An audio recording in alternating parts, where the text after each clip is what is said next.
God damn it, my stomach hurts.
I'm Gregor, a novice. I know. I saw you at the ceremony. My name is Neblis, and I'm the provost here. I'm in charge of the monastery's property, as well as handling trade with the outside world. That means you get to leave the monastery? No, not at all. I just write lists and send them out. I'm here to work. Excellent. I've been waiting for you. There's the alchemist's laboratory. You'll find ingredients in the chests next to it. Today's task, 2 cockerel potions. Once you finish them, you'll find me somewhere nearby. Don't forget to let me know when you're done so I can check them.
What is it, brother? I've finished my work. Show me what you've made. Spectacular, Gregor. You've found your talent. Soon enough, you'll be teaching the other novices.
What do you desire, Brother Gregor?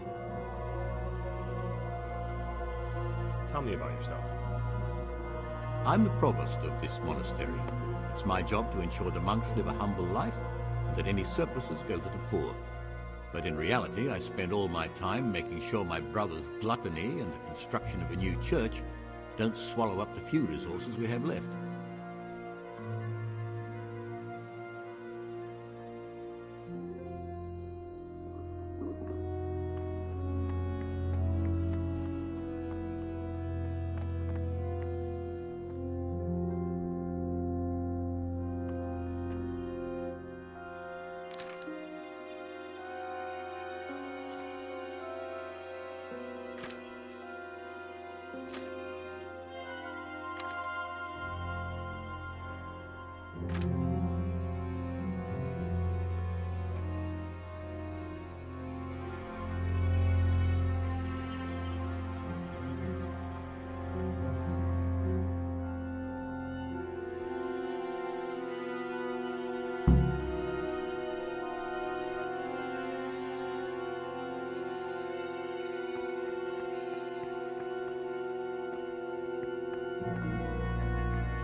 What do you desire, Brother Grill? I'm here to work. Good. This is most likely the first time you've ever done this in your life. But it's easier than you think. Just a bit of practice and learning Latin. Here's the original, and here are the blank parchments on which you'll copy what you read in the original. Is that clear? Then you may begin, and try not to make a mess of it.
Don't even look at that cabinet. It contains forbidden books. Salve. Be well.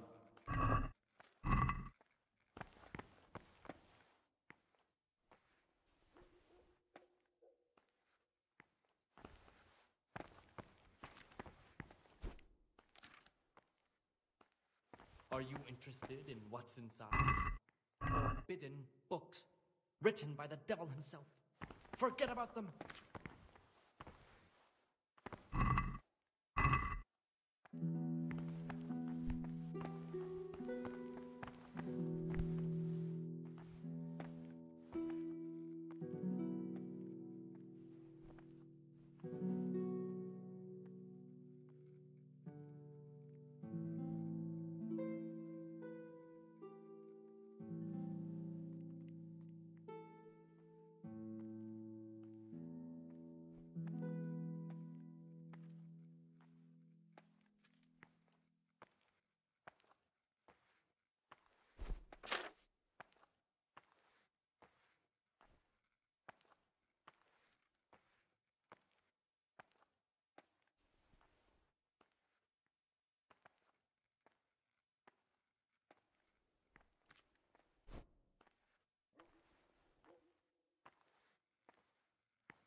No, no, no. I can't believe you've made so many mistakes.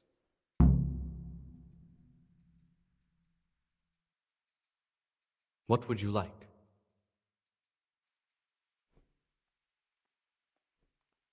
I found this piece of parchment. It looks like it's been ripped out of a book. Do you know what it is? It appears to be a page torn out of Ovid. Ovid? What is that? Is it the name of a book? Not what, but who? Ovid was a great Roman poet. We have a few volumes by him in the library, but one of them vanished one day. Now I believe I can guess what happened. Brother Eustace, may the earth rest lightly on him, was quite narrow-minded when it came to classical literature. If a book had any mention of woman at all, he condemned it as a heretical work. If he'd had his way, all such books would have been burned. Ovid's The Art of Love must have been such a thorn in his side that he stole it from the library, tore it up, and hid the pages wherever he could. Oh, would you like me to put the book back together again? Absolutely. Eustace's wits weren't the sharpest, so I'm sure he didn't destroy any of the pages. I imagine he hid them throughout the monastery. It might take you a while to find them all, but when you do, you can rest assured Ovid will return to his rightful place in the library. Good. I'll look around for it. Thank you, brother. It's of no great importance, but if you can find all 10 pages, I'll be most grateful. Can you tell me something about the book? The Art of Love is a sort of manual instructing young people how to find and maintain love. It's a lovely work.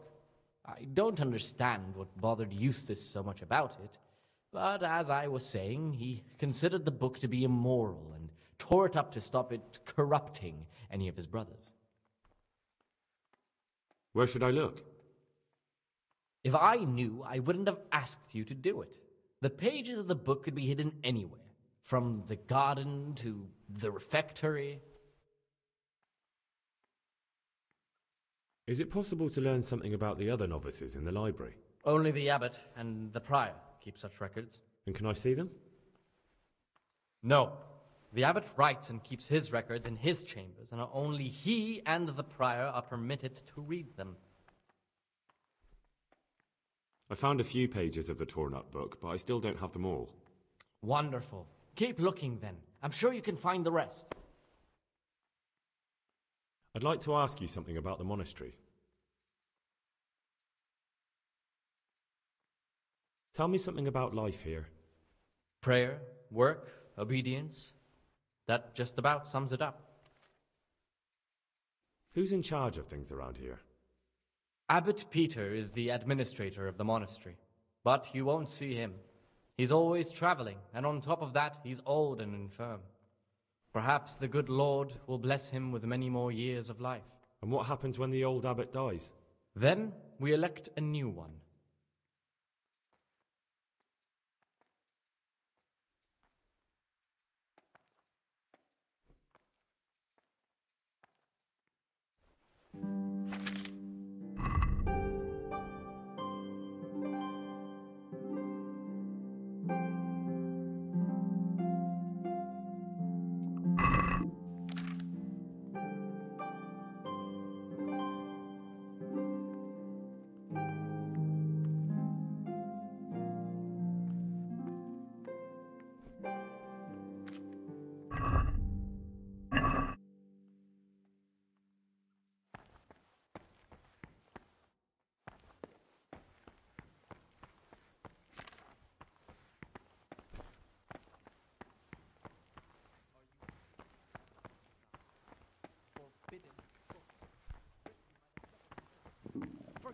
I have to eat something. My insides are shriveled up with the hunger. Talk to me, brother. I'd like to ask you something about the monastery.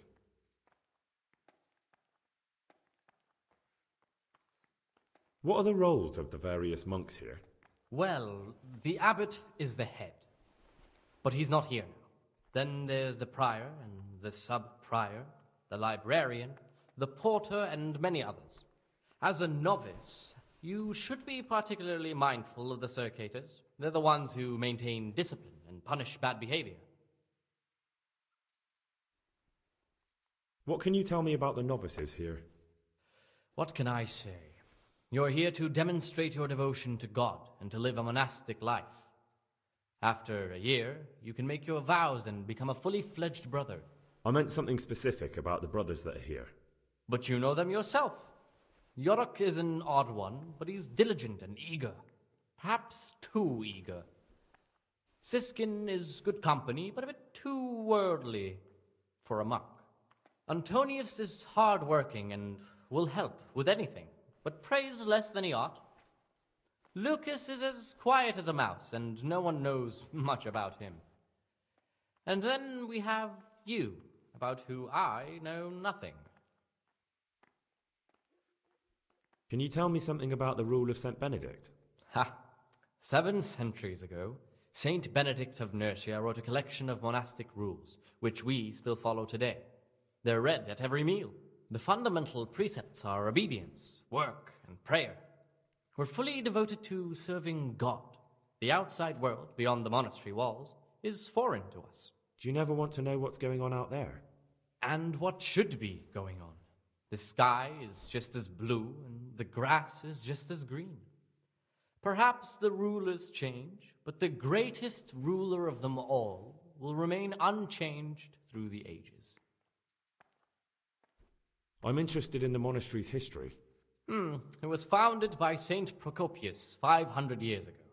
After his death, heretics occupied the place for some time, but then the order was restored and brothers of the true faith returned. Heretics, you say? They wanted to worship God with some foreign rituals, in a language foreign to God. They were driven away and their books burned. Can you leave the monastery? Where would you go? You have everything you need here. Anyway, all the doors here are closed and locked tight, so no one can get in or out.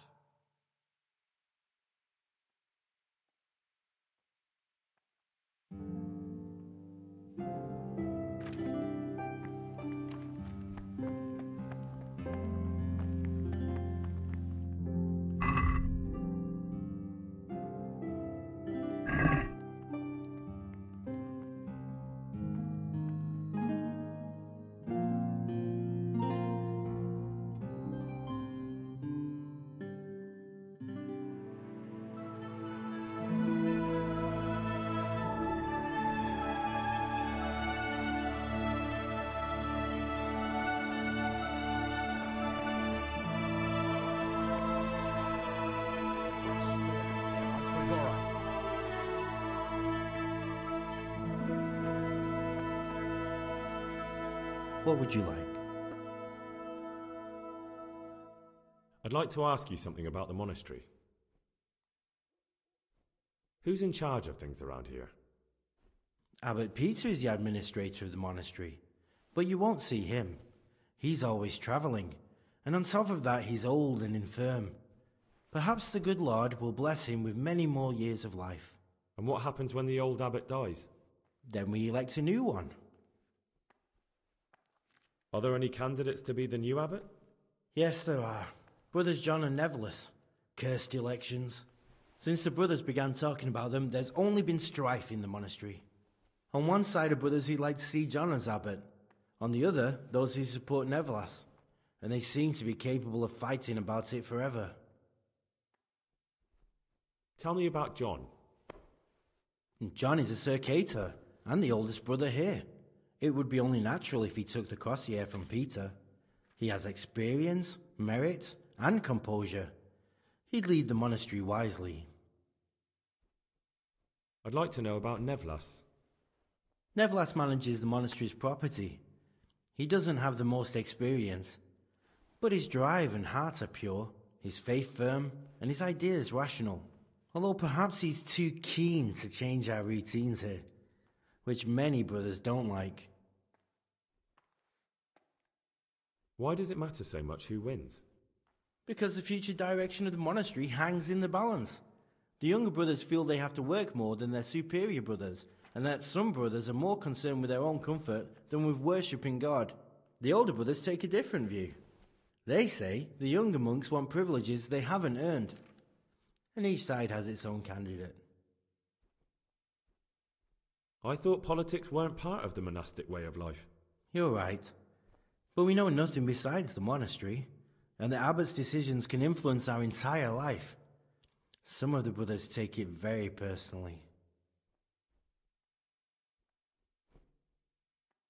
Are there ever any disagreements between the brothers? Unfortunately, yes. The biggest quarrels right now are about the election of the new abbot. They can already see poor Peter in his grave. Tell me something about electing the abbot. The old abbot is practically on his deathbed. There are two candidates. Half the monastery wants John, the other half Neverlas. And there's no chance they'll come to an agreement. But you've probably already noticed the atmosphere around here.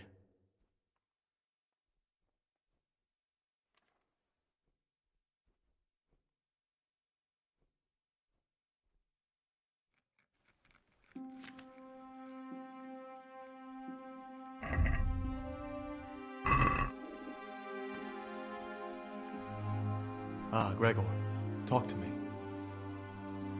I'd like to ask you something about the monastery.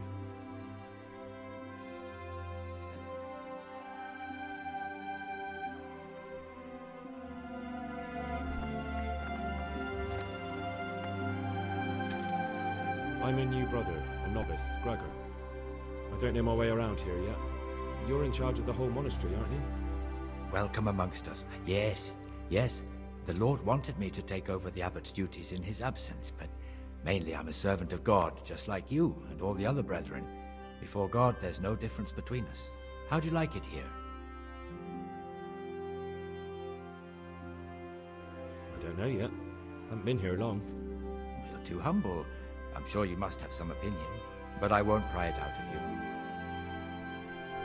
I'd like to ask you something about the monastery.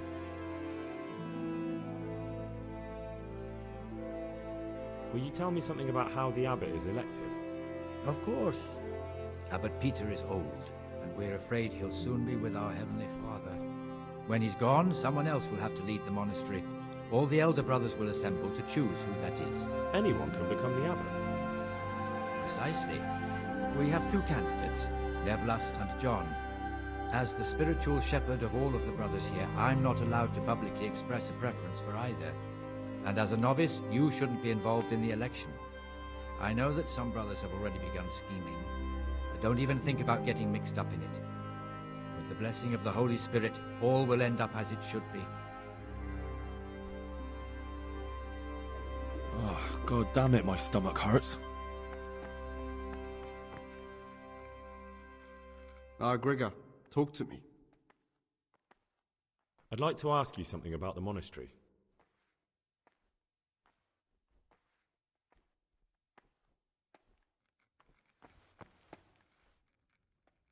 What do you desire, Brother Gregor? Are you interested in what's inside? Forbidden books, written by the devil himself. Forget about the... Praise be to Christ, brother.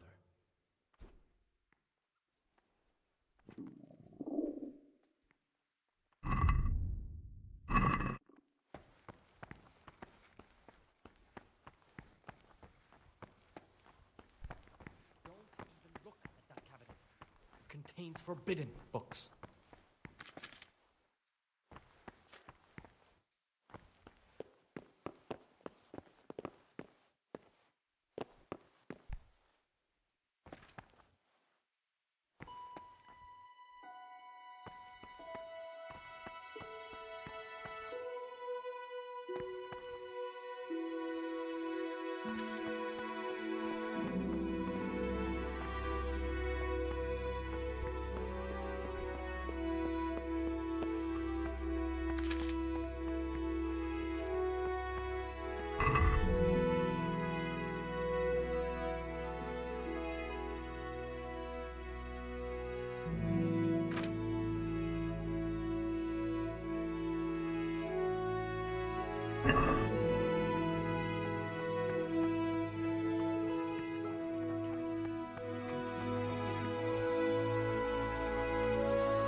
Brother?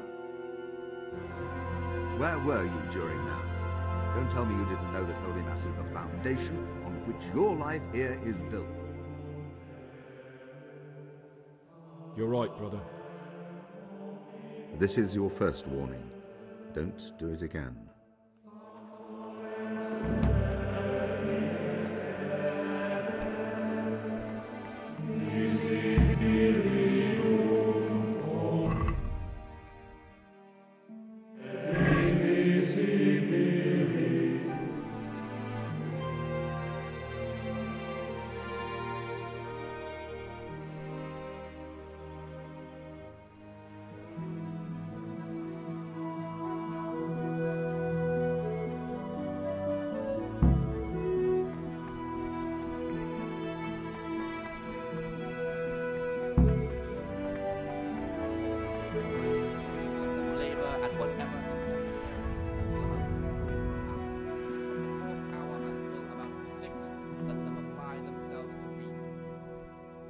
After the 6th hour, having left the table, let them rest on their beds in perfect silence, or if anyone may perhaps want to read, let him read to himself in such a way as not to disturb anyone else.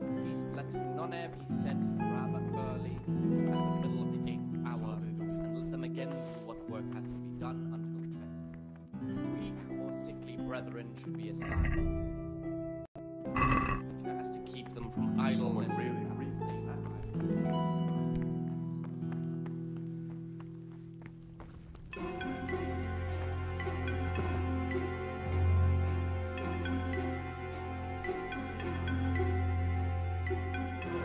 You've got a strong constitution. Anyone else would have certainly died. What happened? Let me tell you a little story. Once upon a time, there was a young boy. He was lost and miserable. He had no future. He was tempted by his friends into doing some foolish things, but he wasn't truly bad, because when it came down to it, he ran away rather than keep doing foolish deeds. His former friends didn't take kindly to that, though, and wanted to punish him. So they sent a hunting dog to find him and rip his throat. The boy wasn't stupid, though, and he knew that the hound was coming. He poisoned some food, and when the hound showed up, he gave it to him. He didn't expect the beast to live, but it did. And all of a sudden the boy was sorry for what he tried to do. So he offered to make a bargain with the hound. I think I understand you. But the beast would need to know what deal he's being offered. You know, we're both pawns in someone else's game. They have plans for us, but we don't have to let them use us. We can just forget all about it and go our own way. I was a bandit, and I was at Nyhoff. I've robbed and stolen, but I swear to God I've never in my life slain innocent people. What I saw at Nyhoff made me realize my life was worth shit, but I still had a chance to change for the better. Here in the monastery I've had plenty of time to think things over, but then you showed up and fucked it all up. So the evildoer changes his ways and finds God. And what exactly are you proposing? Both of us can leave this place. You can go back to your people, and I can go somewhere where I can live out my life in peace, and no one will try to kill me. If we work together, we can both get what we want. You're right. But the people who sent me will find out if I don't kill you. They won't if we're clever about it. No one has to die. Before we make a run for it, we'll make it look like someone's killed me. Loads of blood, a tattered scrap of my habit, and footprints leading towards the river. No one will bother looking for my body there. There we'll split up. You go for your bounty, and I'll get as far away from here as I can. Good. Let's do it your way. Good. I'm glad that despite our initial discord, we could reach an agreement. Here, take something to calm your stomach. Now we'll need the keys to the monastery and some blood to make the tracks. What are you going to do? I need to get ready for a long journey. Prepare supplies, get some normal clothing somehow, that sort of thing. You can escape in that habit, but I need to vanish as fast as I can. What do I need the keys to the monastery for? How else will we get out? This place is practically a prison. Getting the keys won't be easy. I know, but Brother Solarius is a reformed thief. I'll bet he still has a few lockpicks lying about. If you know how to use them, they'll be worth finding. Or there's the hard way. Steal the keys from the prior. He carries them with him at all times. They both sound hard to me. But needs must. And where am I supposed to get my hands on blood in a monastery? You'll find a parchment in the kitchen with a list of ingredients on it. All the things they're ordering. Add blood for making soup to the list. And when it's delivered the next day, take it before anyone notices it's even come. All right, that's everything I need to know. I can get started. Excellent. Come and see me once you have everything. And try to be as fast as you can. And Gregor, thank you.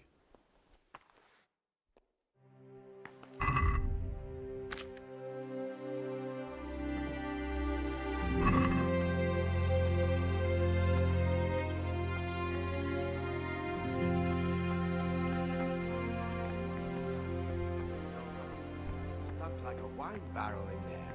And it's not the first time. It's So wonder the prior doesn't check them.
Go away. Novices aren't allowed here.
I've read one of the manuscripts copied by one of the novices. I think I'm going to cry. It's that touching.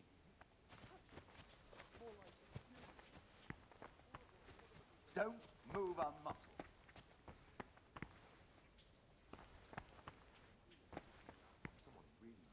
Brother? You were somewhere you shouldn't have been. Don't you know your place? Don't you know where you're permitted to enter and where your presence is forbidden? Very well, brother. I accept my punishment. Now, show me what you have on you. I must confiscate anything that is not allowed in the monastery.